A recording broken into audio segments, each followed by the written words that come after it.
25 to 5 on 266 a Friday afternoon, and of course that means this. Beyond Delaney, Money Matters with Luke Smith, Vision Finance. Luke Smith, good afternoon and welcome Good to the afternoon. program. How are we? We good? Very, very well. It's a Friday. You know that Friday It is. is my favourite day of the week. You know that? You know when I see you, it's coming to an end, right? Which is a good thing.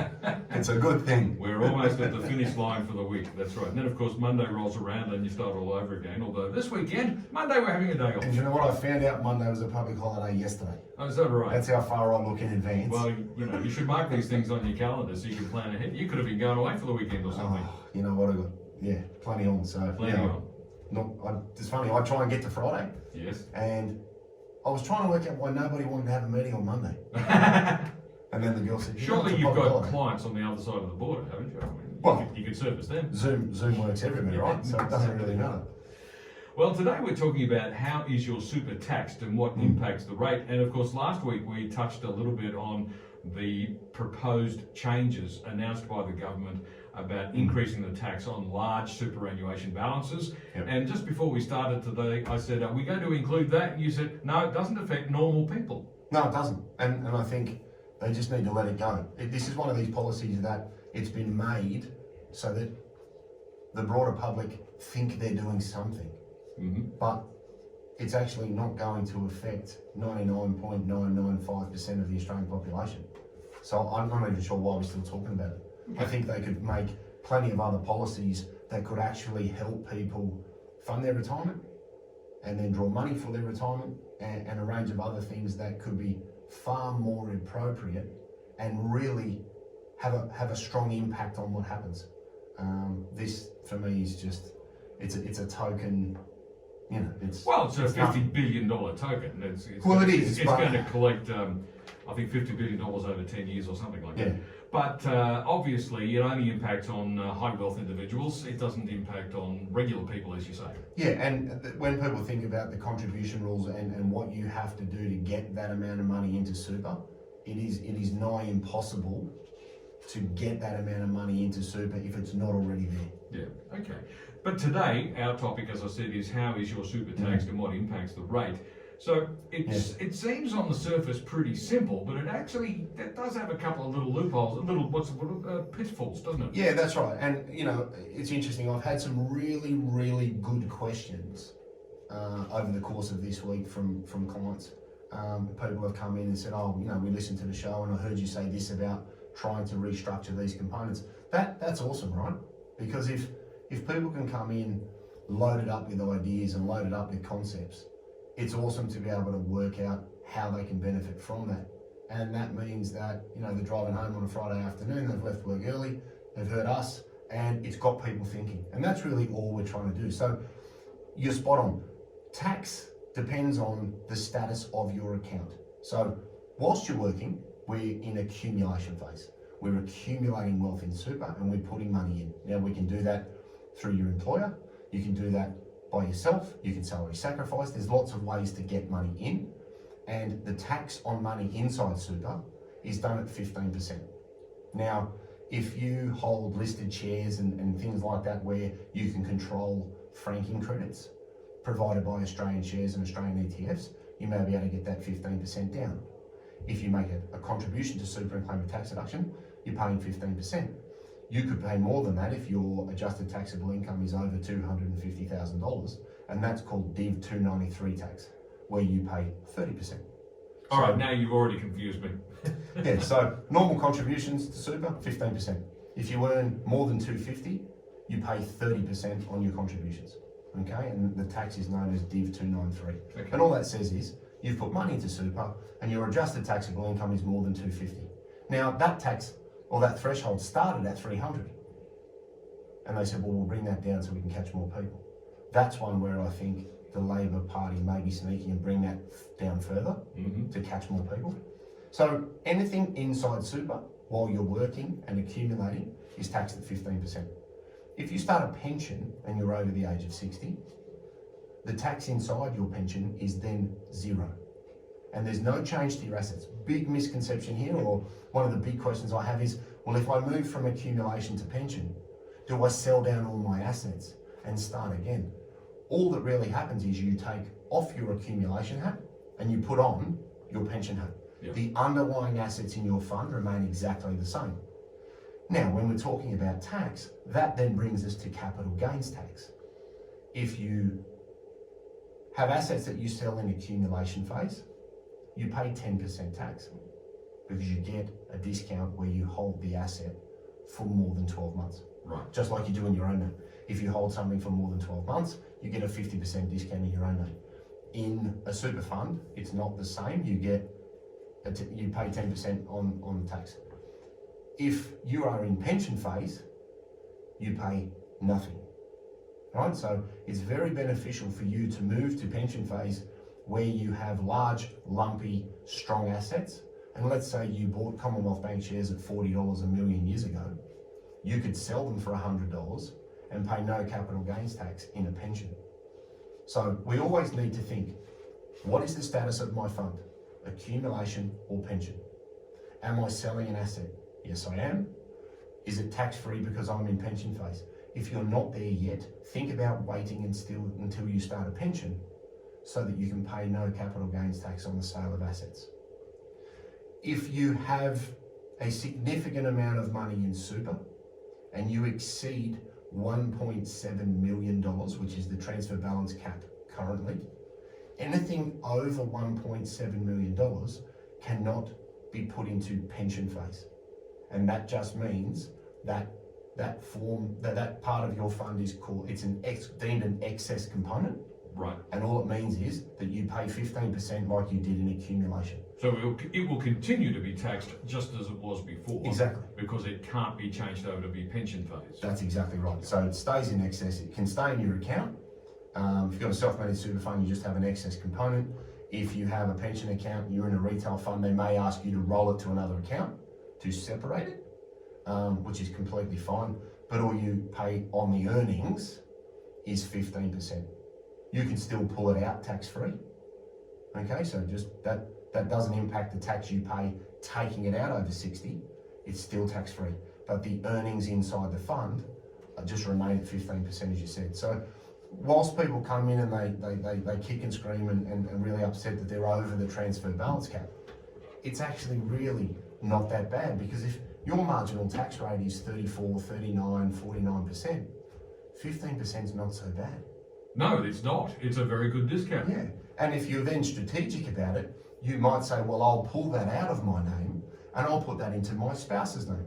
Right. And then if she's under 1.7 million, she could start a tax-free pension. So now you've eradicated that potential tax problem altogether by thinking about some strategies that you could use and make contributions in a spouse's name to lower your super balance. So people just need to remember, am I in accumulation phase or pension phase? And you can actually have part of your super in either component. All right. So I guess that prompts the question, are there any other strategies that you can use to lower the tax that you're paying on your super? Yeah, so one really good strategy is if you are over 60 and you have met a condition of release, or you're going to retire and then potentially go back to work over 60, when you cease gainful employment over 60, tell your fund you've done so and think about starting a pension, because that will move you to a completely tax-free status. And then should you wish to return to work because your situation changes, you're bored, you're spending too much time with your loved ones, get back in the workforce and you can pay no tax on the earnings inside your superannuation because you've moved to pension phase. You could then use a pension to fund a super contribution. So if I've got $1 million in my super fund and I turn on a pension because I retire, and then I decide I get a really good job opportunity and I go back, to lower your taxable income, you could make a pension payment leading into 30 June that's tax-free. You could take that capital and put it straight back into super and claim a tax deduction up to $27,500, or a little bit less if you're receiving some super from your employer. So that's a great way to get access to cash flow. If you want to reduce your work hours and therefore the tax that you pay, you might want to start a transition to retirement pension. And that just means that you haven't retired from the workforce, but you'd like to access up to 10% of your benefit as an income stream, again, over 60, tax-free coming out. Yeah. You could use that money to make a contribution because you're still gainfully employed, or you could use that money to go to 4 days a week instead of 5 and maintain the same cash flow on an ongoing basis. So they're two great ways to use your superannuation to actually fund a tax-deductible contribution, or to reduce your work hours and reduce the amount of income tax that you pay. Because I find that's one of people's biggest gripes. They come in and they say, I do this, I earn this, and I pay so much tax. What could I do to try and reduce my overall tax profile? And these are some of the strategies that they can consider. You could also then look to, as I said before, if you have money that's in excess of 1.7 million in super and you are paying 15% tax on the earnings, think about taking that money out tax-free as a withdrawal, provided you've retired and met a condition of release, and then look to put that money back in your spouse's name, who may have less than 1.7 million, because that would allow you to start a pension in his or her name completely tax-free, and then we've removed the 15% tax and we've moved that to zero. And fundamentally, you could still hold similar assets and draw an income stream to fund your family's lifestyle. So people just need to think about ways around the taxes that are there, not just get upset by them, because there's normally some ways to try and mitigate what you actually pay in totality. Okay, now we've had a call from Scott who has a question along these lines.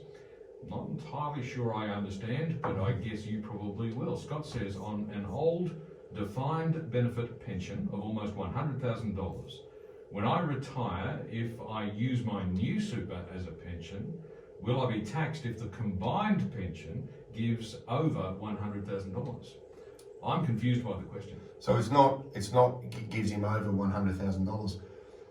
His problem will be, how is it treated against the transfer balance cap? Because $100,000 pension multiplied by 16 gets you to 1.6 million. So he'll have $100,000 of space, which gets him to 1.7 million. So he could start a pension with $100,000 of his other super, depending on what that's worth, because the defined benefit pension will be assessed against the transfer balance cap. That could be 1.6 million, right, which is 100 times 16, which is the factor they use. He'll have $100,000 of space. He could start a pension tax-free over 60 with $100,000 of his benefit, and then the balance will need to remain in excess because it'll be over the transfer balance cap. He won't be able to start an income stream with that, but he could make lump sum withdrawals. Okay, I'm still confused, but it sounds like Scott should contact a very well-informed financial planner. It's just a case of understanding the implications of the defined benefits, because they are a little bit different with the way that they're assessed to normal super. Yeah, that's the thing that tricks people a lot, isn't it? It catches us out all the time. Defined benefit schemes, the old schemes, they have different rules. That's right, and people need to remember that that income stream is assessed as a lump sum against the transfer balance cap and your total superannuation balance, which can then impact your ability to draw tax-free income. It will also impact on his tax position depending on the underlying components of his defined benefit, because not all of that in $100,000 pension that he mentions, it may not all be taxable. So he'll need to look at the underlying components, because if he's over 60, he'll get a 10% rebate on the unfunded portion, and the tax-free portion, he won't pay any income tax on. So there's plenty to consider. There's a lot to think about, so Scott, get some professional advice. Well, just ask first before you realise that, whoops, I should have done that, because it's very hard to back things out. If you exceed these caps, the ATO are really quite unhappy about it. Well, that's right. Luke Smith is with me from Envision Financial. Today we're talking about how is your super taxed and what impacts the rate of that tax. It's 11 minutes to 5. We'll be back with more in just a moment.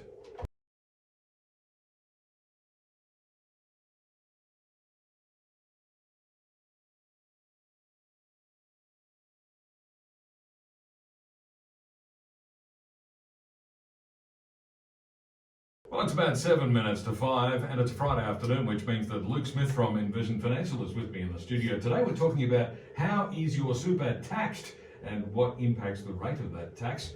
And of course, it's easy to sort of fall for the idea that it's really pretty simple, 15% going in, tax-free coming out. There are a few complications. Yeah, and one we didn't touch on before the ad break was transition to retirement pensions are taxed internally as if you are in accumulation. So the government took that and they changed it a couple of years ago. You used to be able to start a transition to retirement pension, which Yeah. means you haven't retired, but you're taking an income stream of up to 10%.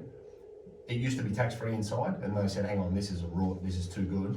And like all things in life, the government got involved and wound it back, and now we pay more tax. So yeah, starting a transition to retirement pension doesn't mean everything inside is tax-free. I just want to point, because we didn't touch on that before the outbreak. Okay, fair enough.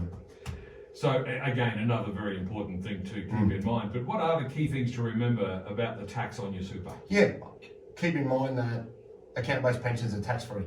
So if you start a pension, the earnings inside your account are tax-free. That's awesome. You also pay no capital gains tax on the sale of assets.